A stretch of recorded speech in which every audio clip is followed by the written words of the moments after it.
الله نور السماوات والأرض. د البقره د سورت د 59 آیات ژباړه او تفسیر. بسم الله الرحمن الرحيم. فبدل الذين ظلموا قولا غير الذي قيل لهم فأنزلنا على الذين ظلموا رجزا من السماء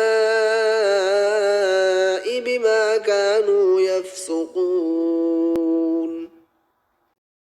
ژباړه: پس بدل کړه هغو کسانو چې ظلم یې کړی وو په خپلو ځانونو خبره په بل شان له هغې خبرې څخه چې ویل شوي وو دوی ته.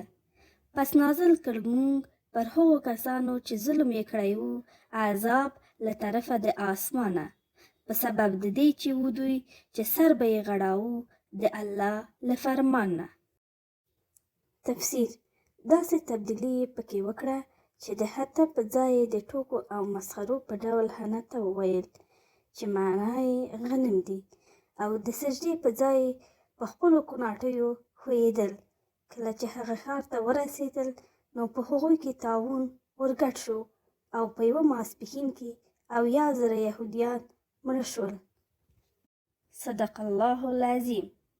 ګرانو او معززو اوریدونکو، ستاسو د لاهو نیوکو او وړاندیزونو په تمه یو. مننه.